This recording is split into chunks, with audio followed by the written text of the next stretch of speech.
Selamat pagi jemaat GKJ Wonocatur yang terkasih, yang ada di rumah masing-masing. Kami mengucapkan puji syukur pada Tuhan Yesus Kristus kita bisa bertemu kembali dalam ibadah pada masa pandemi COVID-19. Jemaat yang terkasih, sebelum kita memulai ibadah pada hari Minggu 29 Agustus 2021, kami Majelis GKJ Wonocatur akan membacakan warta jemaat bagi kita semua. Yang pertama, fasilitas Zoom meeting. Diberitahukan kepada seluruh kelompok PA, majelis bidang, dan komisi di GKJ Wonocatur dengan adanya PPKM darurat dan sebagai antisipasi kerumunan, maka majelis GKJ Wonocatur menyediakan fasilitas Zoom meeting yang dapat dipergunakan untuk kebutuhan persekutuan, rapat, dan ibadah online. Untuk informasi lebih lanjut dapat menghubungi sekretariat gereja nomor WA 8995 112422 atas nama Iwan. Kelompok PA melalui Zoom yang sudah berjalan dari PA Asher setiap Kamis jam 19 waktu Indonesia Barat dan PA Naftali setiap hari Kamis jam 19.30 waktu Indonesia Barat.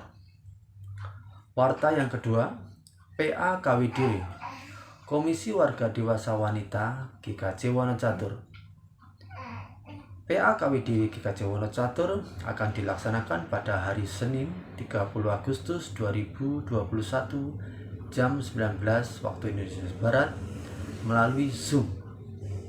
Untuk link akan disampaikan melalui media WA. Warta ketiga, rapat majelis.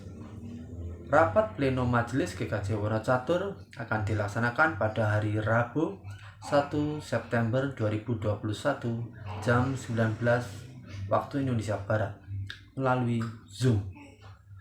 Bagi warga yang berkepentingan, dimohon menghubungi majelis disediakan melalui surat. Yang keempat, tata cara persembahan. Persembahan pada saat ini disarankan untuk menggunakan fasilitas non-tunai, transfer atau QRIS yang dapat Bapak Ibu lihat pada tampilan sebelum atau sesudah ibadah.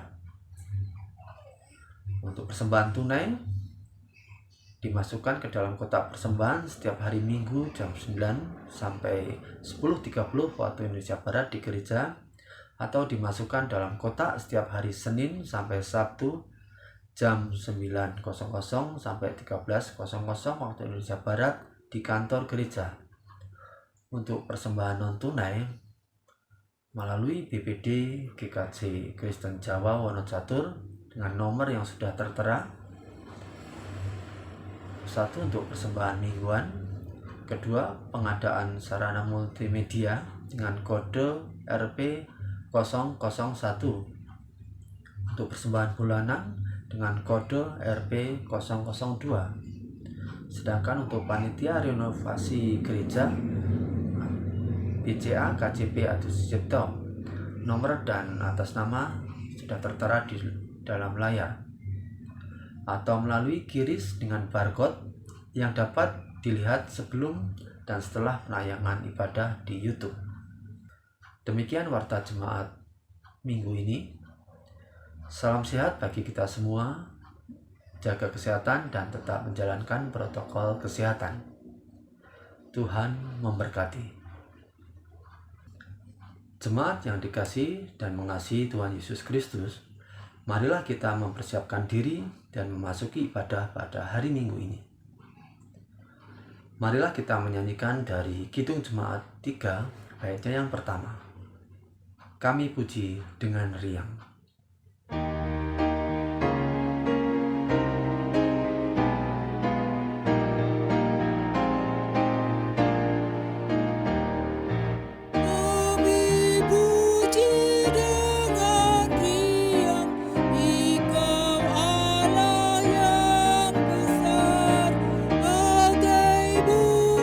Terima kasih yang hati kami pun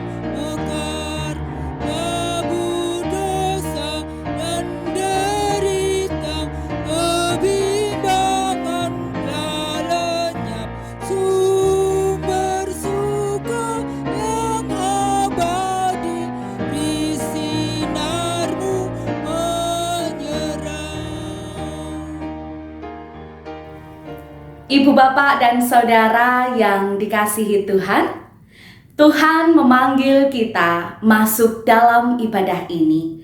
Maka marilah ibadah ini kita khususkan dengan pengakuan. Pertolongan kita berasal dari Allah Bapa yang menciptakan langit dan bumi. Kasih karunia dan damai sejahtera dari Tuhan Yesus Kristus ada pada saudara sekalian. Amin.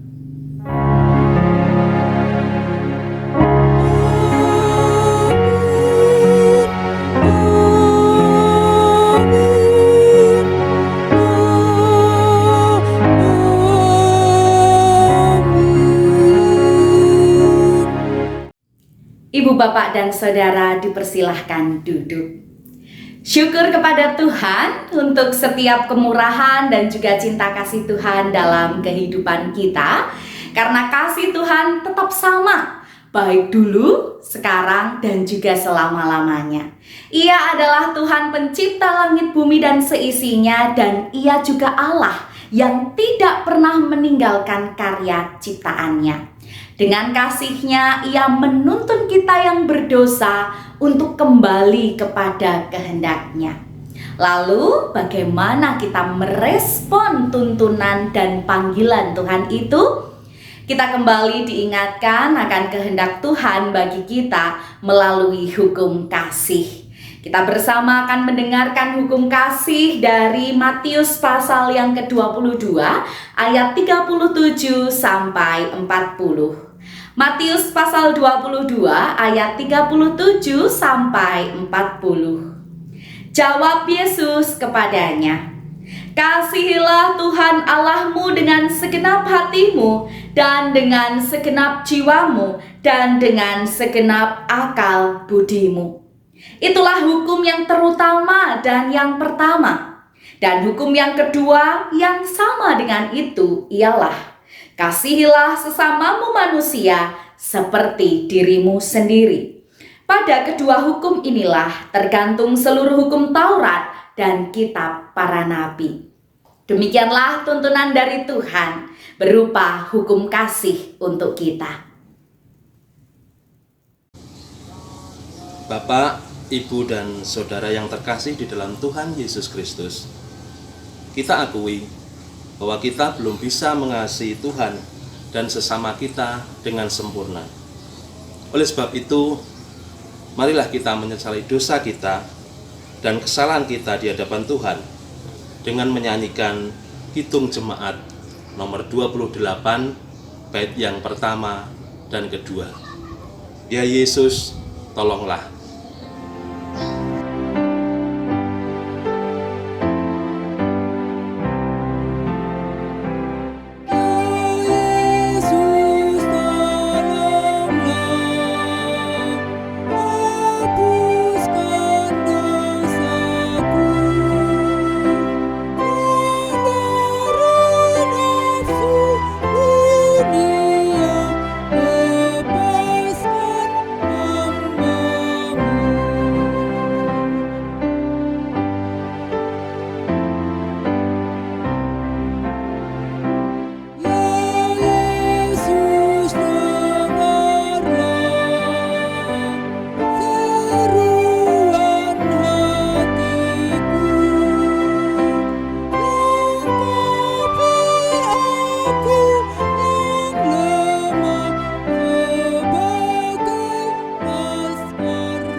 Ibu, bapak, dan saudara yang dikasihi Tuhan, setiap orang yang mau mengakui dosanya di hadapan Tuhan dengan ketulusan hati, Tuhan sediakan anugerahnya bagi mereka.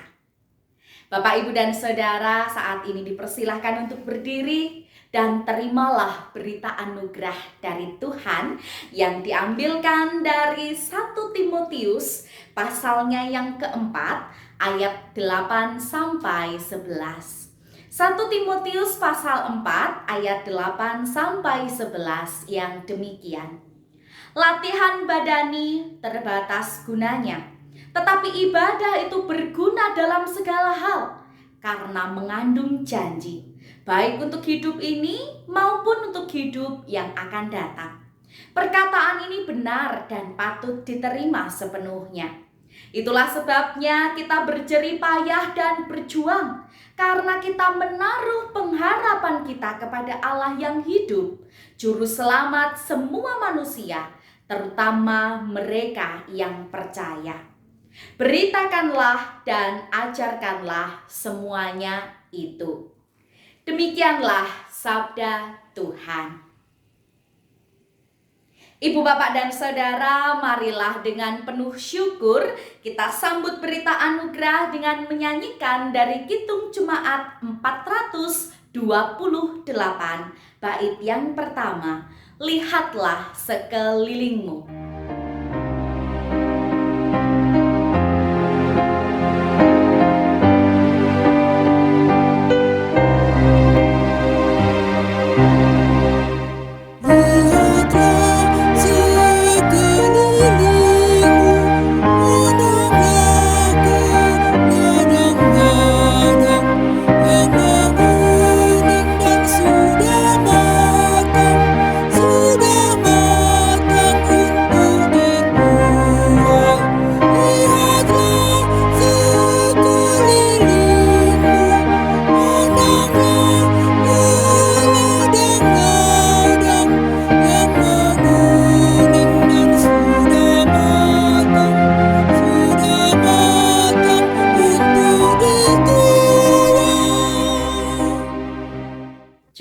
Dipersilahkan duduk. Bapak, Ibu, dan Saudara, kita akan bersama mendengar dan merenungkan sabda Tuhan. Maka mari sebelumnya kita memohon berkat Tuhan di dalam doa. Mari kita berdoa.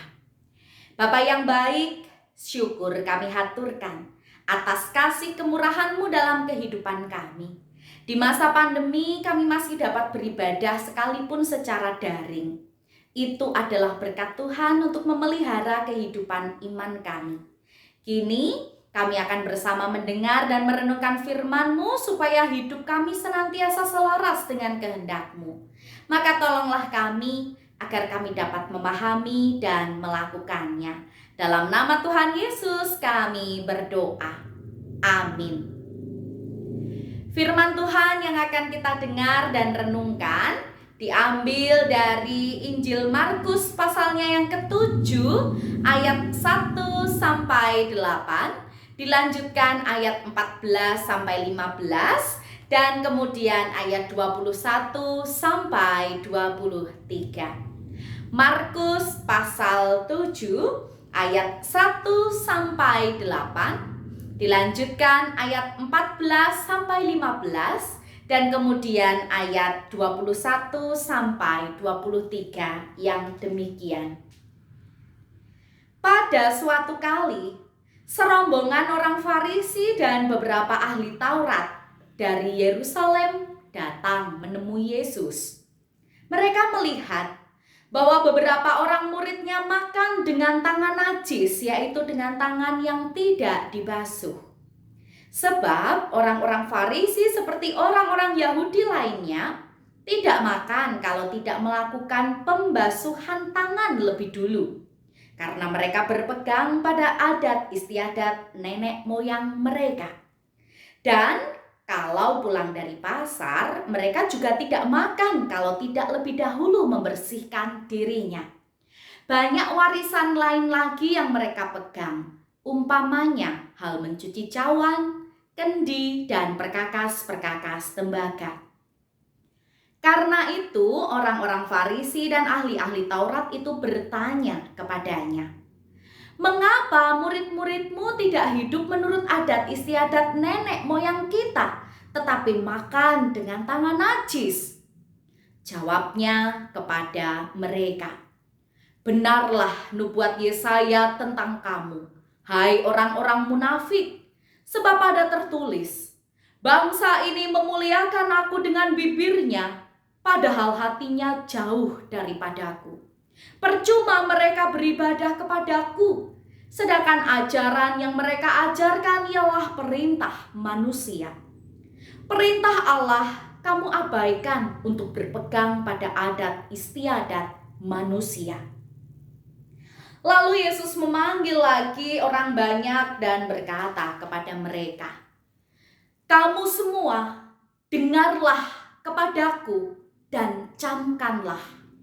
Apapun dari luar yang masuk ke dalam seseorang tidak dapat menajiskannya. Tetapi apa yang keluar dari seseorang, itulah yang menajiskannya. Sebab dari dalam, dari hati orang, timbul segala pikiran jahat, percabulan, pencurian, pembunuhan, perzinahan, keserakahan, kejahatan, kelicikan, hawa nafsu, iri hati, hujat, kesombongan, kebebalan. Semua hal-hal jahat ini timbul dari dalam dan menajiskan orang." Demikianlah Injil Yesus Kristus. Yang disebut berbahagia ialah mereka yang mendengarkan sabda Tuhan, merenungkannya dan melakukannya dalam kehidupan keseharian. Haleluya.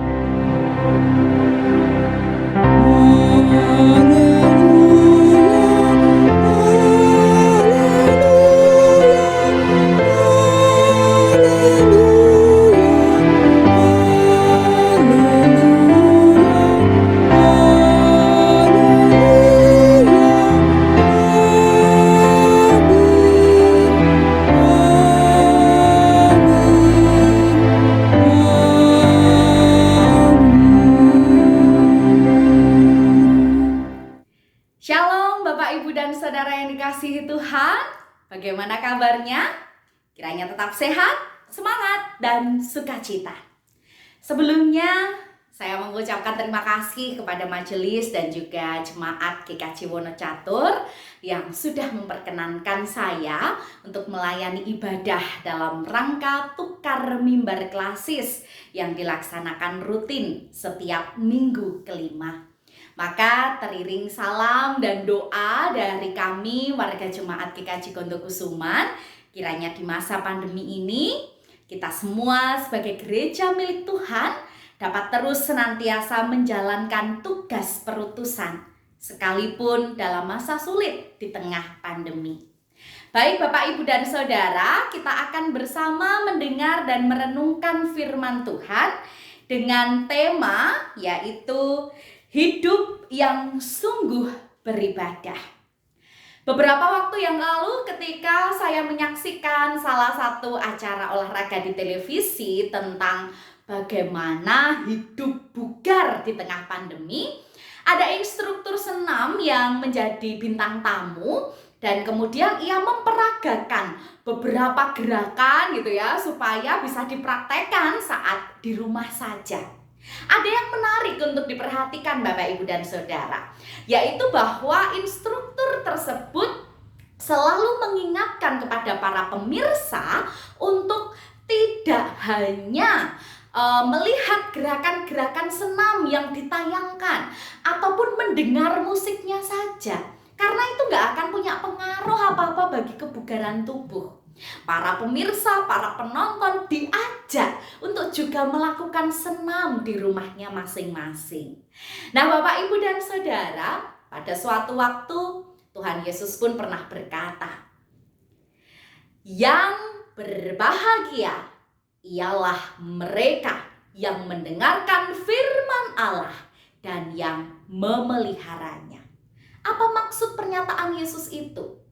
Sebagaimana contoh tadi, seseorang tidak akan memiliki tubuh yang bugar apabila hanya melihat, apabila hanya mendengar tayangan senam. Demikian juga orang tidak akan bahagia kalau hanya mendengarkan firman saja. Firman itu harus disimpan dalam hati dan diwujudkan dalam kehidupan sehari-hari supaya berbuah. Nah, berbicara tentang pelaku firman, ada yang menarik juga Bapak Ibu Saudara, bahwa dalam diri orang-orang Farisi dan ahli Taurat tadi dalam bacaan Injil Markus pasal 7 ini dikisahkan tentang kedatangan kelompok Farisi dan ahli Taurat dalam rangka mereka mempersoalkan pelanggaran terhadap kekudusan yang dilakukan oleh para murid Yesus. Mereka melihat beberapa beberapa murid Yesus itu nggak cuci tangan sebelum makan. Kalau kita semua ya ini ya setuju gitu ya, demi kesehatan cuci tangan sebelum makan itu hukumnya memang wajib. Apalagi setelah seharian aktivitas di keramaian, di pasar dan sebagainya, dan lebih-lebih saat pandemi ini. Mencuci tangan adalah bagian yang tidak terpisahkan dalam protokol kesehatan. Namun dalam bacaan ini, dalam kisah ini, membasuh tangan masuk dalam ranah ritual, yakni untuk menjaga ketahiran di hukum Musa. Tidak hanya peraturan Sabat, orang-orang Farisi dan ahli Taurat ini telah membuat aturan-aturan yang rinci yang menurut mereka bersumber dari Taurat. Termasuk tadi aturan tentang mencuci bahan makanan yang dibeli dari pasar dan juga mencuci alat-alat masak dari bahan tembaga, kemudian perak dan lain sebagainya. Orang-orang Yahudi sangat yakin bahwa mereka adalah umat pilihan Allah, umat yang kudus. Jadi bila mereka bersentuhan dengan sesuatu yang najis, misalnya mereka senggolan nih dengan orang asing di pasar, maka ya demi menjaga kesucian, mereka harus membasuh diri. Nah, dalam hal ini Bapak, Ibu, dan Saudara, murid-murid Yesus tidak melakukannya. Kemudian ahli Taurat ini menggugat guru mereka. Di mata Yesus, mereka ini adalah sekelompok orang yang telah menjadi pelaku firman yang sangat baik, tetapi pelaku firman dari aturan yang mereka buat sendiri. Mereka membuat aturan dan sangat mematuhinya. Namun yang disayangkan adalah mereka lebih mengutamakan adat istiadat, aturan-aturan yang mereka buat itu, dan kemudian mengabaikan perintah Allah di ayat 8. Jelas ini terbalik. Seharusnya mereka mengutamakan perintah Allah dulu gitu ya, baru kemudian mereka memperhatikan aturan-aturan buatan manusia. Lalu bagaimana reaksi Yesus, Bapak, Ibu, dan Saudara? Jawab Yesus kepada mereka menunjukkan bahwa di mata Yesus ada masalah yang serius dengan peraturan yang sudah mereka buat itu. Ada istiadat yang terdiri dari banyak peraturan yang diturunkan dari Taurat, lalu menjadikan tradisi itu mendorong mereka ke arah untuk melaksanakan hukum secara harafiah, sama sekali nggak menyentuh esensi dari apa yang memang diinginkan Allah. Maka sambil mengutip nubuat dari Yesaya, Yesus mengkritik dua hal. Yang pertama adalah adat istiadat yang mereka pertahankan hanya menyentuh hal-hal yang lahiriah dengan bibir dan bukan dengan hati. Lalu yang kedua, adat istiadat itu hanya aturan atau ajaran tambahan dari manusia, bukan perintah dari Allah sendiri. Jadi bagi Yesus, perintah Allah itu bukanlah sekedar rentetan berupa hukum dalam hukum Taurat, tetapi perintah Allah adalah esensi, maksudnya, atau apa yang sesungguhnya diinginkan oleh Allah melalui hukum itu. Bagi Yesus, yang membuat najis seseorang itu bukanlah makanan yang masuk melalui mulut atau bersentuhan dengan orang asing, bukan itu. Yesus memberi arti baru kepada kata najis gitu ya, yakni segala niat jahat yang timbul dari hati manusia dan melahirkan tindakan kejahatan. Itulah yang menajiskan seseorang dan membuatnya kemudian tidak layak di hadapan Tuhan.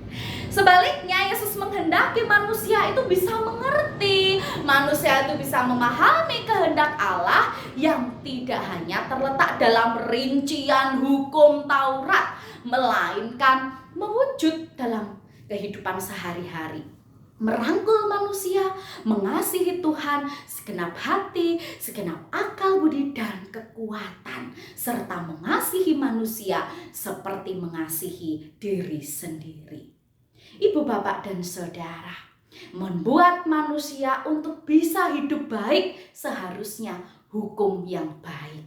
Nah, Bapak, Ibu, dan Saudara, ketika kita berbicara tentang tema kita hidup yang sungguh beribadah, Kata ibadah sebenarnya berasal dari kosakata abudah bahasa Ibrani ya, yang dapat diartikan suatu penghormatan hidup yang mencakup kesalehan yang diatur dalam suatu tata cara yang implikasinya nampak dalam tingkah laku dan juga aktivitas kehidupan sehari-hari. Selain itu, ibadah juga bisa berarti abad. Bahasa Ibrani juga yang artinya melayani atau mengabdi, seperti pengabdian atau pelayanan kita yang utuh dari seorang hamba kepada tuannya. Nah, kalau kita melihat dari pengertian ini, maka menjadi jelas bahwa konsep dasar ibadah itu adalah pelayanan, pengabdian seutuhnya dari hidup kita kepada Allah yang dinyatakan baik dalam bentuk penyembahan atau secara kultus maupun juga dalam tingkah laku keseharian kita terhadap orang-orang yang ada di sekitar kita. Nah, Ibu Bapak dan Saudara yang dikasihi Tuhan, lalu bagaimanakah hidup yang sungguh beribadah itu? Ada dua hal yang akan menjadi penerapan kita pada saat ini. Yang pertama, tulus. Kalau dalam pelengkap Kidung Jumat 264 karya Mercy Tampu Bolon, sebagian syairnya begini: apalah arti ibadahmu kepada Tuhan, dan lain sebagainya gitu ya. Di situ tanpa sujud dan syukur, tanpa tulus hati, dan bagian lain juga menyebutkan kalau nggak mengasihi sesama, kalau nggak jujur, kalau nggak tulus, apa arti ibadahmu kepada Tuhan? Seberapa di antara kita yang menjadikan kehidupan beribadah ini adalah sebagai kehidupan yang rutinitas belaka, atau beribadah itu hanyalah untuk tujuan aku mau dapat berkat tanpa melakukan kehendak Tuhan. Beribadah dengan tulus, ikhlas berarti memang kita membawa diri kepada Tuhan, kita datang kepada Tuhan dengan menanggalkan segala kepentingan kita. Kita rela menanggalkan segala kepentingan kita benar-benar untuk memuji Tuhan, mengagungkan Tuhan sebagai wujud syukur atas kasih yang Tuhan berikan dalam kehidupan kita. Jangan seperti orang Farisi dan ahli Taurat.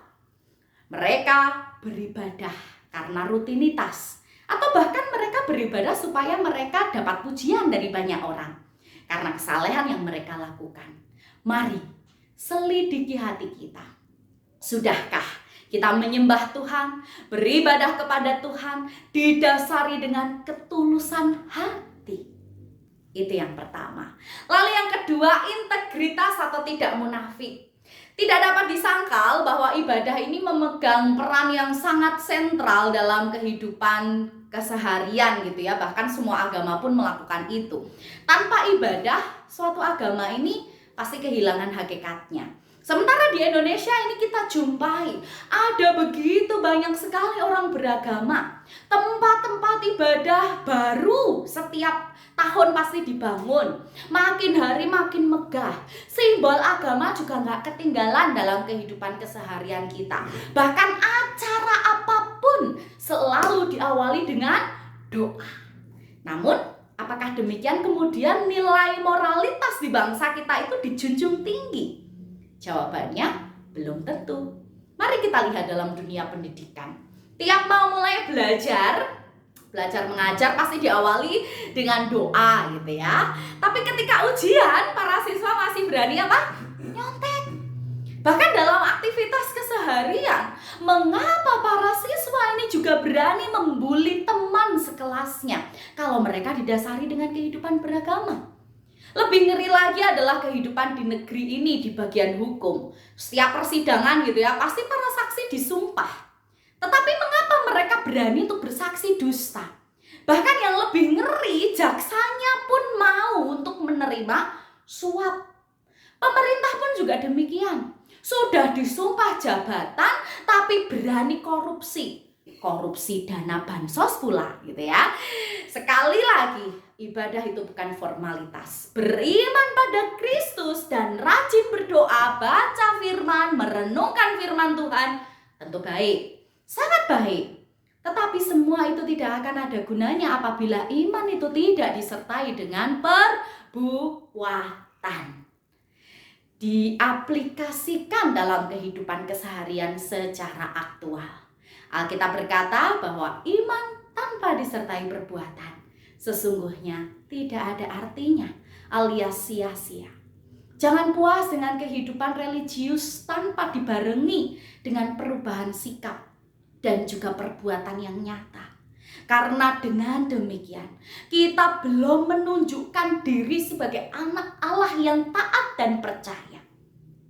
Nah, Ibu, Bapak, dan Saudara, Bapak, Ibu, dan Saudara saat ini mendengar firman Tuhan. Kita diajak untuk melihat bagaimana cara beribadah kita kepada Tuhan. Sudahkah kita tulus dalam beribadah mengabdi pada Tuhan? Sudahkah ibadah itu tidak hanya formalitas agar terlihat saleh? Sudahkah kita memahami esensi dari kehendak Allah dalam ibadah dan kemudian mempraktekannya dalam kehidupan keseharian? Mulai saat ini, mari kita jadi komunitas persekutuan yang memiliki hidup yang sungguh beribadah. Amin. Saat teduh untuk kita semua.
Ibu, Bapak, dan Saudara, mari kita bersatu hati di dalam doa. Mari kita berdoa. Bapa yang mengasihi kami bersyukur atas firman yang kami dengar saat ini.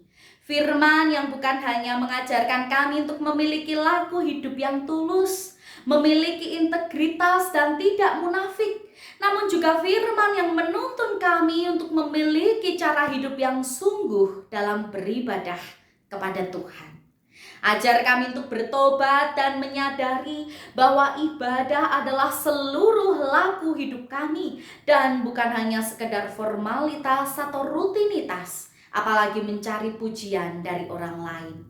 Engkau Bapa yang menghendaki supaya setiap kami hidup benar sesuai kehendak-Mu. Maka kiranya mampukan kami untuk dapat beribadah melalui pikiran, tutur kata, perasaan, dan perbuatan kami yang kami tunjukkan kepada Tuhan dan juga di depan sesama kami. Roh-Mu yang kudus kiranya menuntun kami sehingga kami menjadi pelaku-pelaku firman dan bukan hanya pendengar saja. Dalam doa ini kami juga bersyukur atas penyertaan Tuhan dalam kehidupan keseharian kami, dalam setiap karya, dalam setiap pekerjaan yang dapat kami lakukan. Kiranya melalui pekerjaan kami dapat melakukan segala sesuatu untuk kemuliaan nama Tuhan. Ajar kami untuk bertanggung jawab ketika kami bekerja. Ajar kami untuk tidak mudah tergoda dengan iming-iming, namun kemudian menjerumuskan orang lain. Ajar kami untuk bekerja dengan jujur dan tidak korupsi. Ajar kami untuk dapat memenuhi hak-hak yang seharusnya diberikan kepada karyawan. Ajar kami melakukan segala pekerjaan kami seperti kami melakukannya untuk Tuhan, sehingga pekerjaan kami pun dapat menjadi persembahan yang harum, menjadi wujud ibadah kami di hadapan Tuhan, dan juga berkat yang kami terima dapat mencukupkan kebutuhan kami. Dalam doa ini Tuhan, kami juga membawa anak-anak-Mu yang sedang bergumul mencari pekerjaan, mencari jodoh, dan ingin mendapatkan momongan. Kiranya Tuhan memberikan sesuai dengan rencana dan kemurahan Tuhan. Kami juga berdoa untuk anak-anak-Mu yang masih sekolah dan kuliah. Mampukanlah mereka untuk belajar dengan baik. Ajarlah mereka untuk menikmati masa belajar mereka sehingga menjadikan sekolah dan kuliah itu sebagai kesempatan yang menyenangkan untuk belajar. Berkati untuk yang saat ini sedang menempuh ujian, kiranya dapat berjalan dengan lancar dan mendapatkan nilai yang baik. Dalam doa ini kami juga mengingat saudara-saudara kami yang mengalami kelemahan fisik karena sakit maupun karena usia senja, baik yang dirawat di rumah sakit maupun di rumah masing-masing. Mohon kiranya Engkau menyatakan kuasa dan karya kesembuhan-Mu. Bapa yang baik, dalam peribadahan ini kami juga mengucap syukur atas gereja Tuhan GKJ Wonocatur yang hingga sampai saat ini masih Tuhan perkenankan melakukan pekerjaan Tuhan, melayani Tuhan melalui jemaat Tuhan. Mohon berkat-Mu, kiranya setiap pelayanan di gereja Tuhan ini menjadikan jemaat Tuhan dapat berjumpa dengan Tuhan secara pribadi, sehingga mendapatkan kedamaian, sukacita, dan kelegaan. Terlebih di tengah situasi pandemi ini, kiranya Engkau tetap memberi daya kreativitas bagi setiap gereja Tuhan dimanapun berada untuk dapat mengungkapkan iman percaya kepada Tuhan dalam peribadahan. Tuhan berkati ibadah yang ada di rumah masing-masing, supaya ibadah ini tidak mengurangi semangat untuk berbakti pada Tuhan. Kiranya kami juga semakin disadarkan bahwa melalui ibadah keluarga menjadi ruang untuk mewariskan nilai-nilai iman. Berkati ibadah-ibadah yang terlaksana di rumah-rumah jemaat. Bapa Surgawi, dalam doa ini kami juga membawa kehidupan bangsa dan negara kami. Untuk pemerintah dan pemangku tugas jabatan, kiranya Tuhan berikan kebijaksanaan sehingga dapat menenteramkan dan menyejahterakan rakyat. Demikian juga pengadaan vaksin serta pendistribusiannya, kiranya Tuhan berkati supaya dapat merata. Berikan kesabaran kepada kami hingga sampai giliran kami untuk menerimanya. Sungguh Tuhan, segala puji, hormat, dan kemuliaan kami naikkan hanya di hadapan Tuhan yang Maha Pengasih. Kami sungguh bersyukur atas berkat penyertaan Tuhan di dalam kehidupan kami. Kami juga bersyukur untuk berkat berupa rezeki yang kami terima dari Tuhan, sehingga kami dapat nikmati, bahkan mungkin bisa kami simpan. Dan dalam peribadahan ini kami menghaturkan rasa syukur kami melalui persembahan. Kuduskan dan sucikan agar persembahan ini menjadi kemuliaan bagi nama Tuhan. Bapa yang baik, kami percaya bahwa Engkau adalah Allah yang senantiasa mendengar seru doa kami dan akan menjawab sesuai dengan kehendak-Mu. Maka kami serahkan seluruh doa ini di dalam nama Tuhan Yesus, Tuhan yang sudah mengajarkan kepada kami doa Bapa kami. Bapa kami yang di surga, dikuduskanlah nama-Mu, datanglah kerajaan-Mu, jadilah kehendak-Mu di bumi seperti di surga. Berikanlah kami pada hari ini makanan kami yang secukupnya, dan ampunilah kami akan kesalahan kami, seperti kami juga mengampuni orang yang bersalah kepada kami. Dan janganlah membawa kami ke dalam pencobaan, tetapi lepaskanlah kami daripada yang jahat. Karena Engkaulah yang mempunyai kerajaan dan kuasa dan kemuliaan sampai selama-lamanya. Amin. Marilah kita mengikrarkan pengakuan iman kita bersama dengan umat Allah di segala tempat dan di segala zaman dengan pengakuan iman rasuli.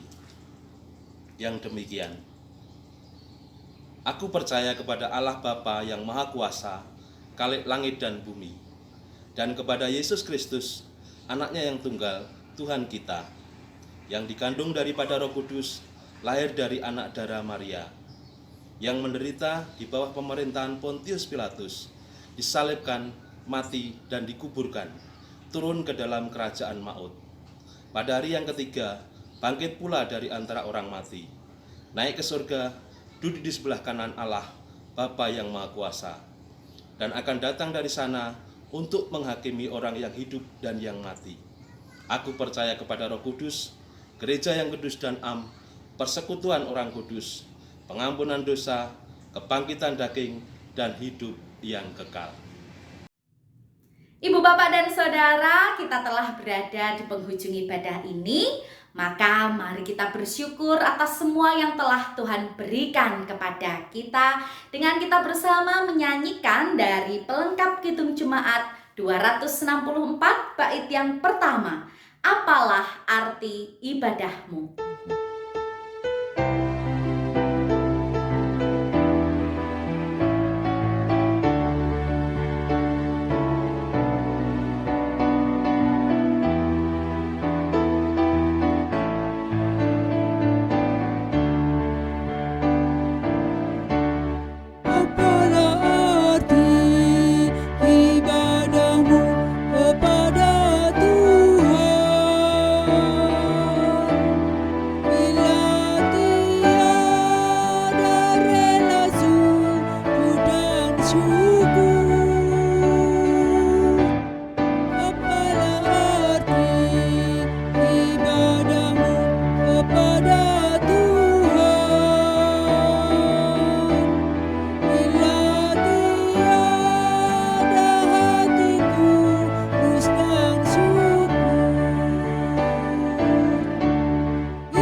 Ibu, bapak, dan saudara, wujudkanlah ibadahmu kepada Tuhan dalam segala aspek kehidupan. Nyatakanlah firman-Nya dalam kehidupan keseharianmu dan terimalah berkat dari Tuhan. Tuhan memberkati engkau dan melindungi engkau. Tuhan menyinari engkau dengan wajah-Nya dan memberi engkau kasih karunia. Tuhan menghadapkan wajah-Nya kepadamu dan memberi engkau damai sejahtera. Amin.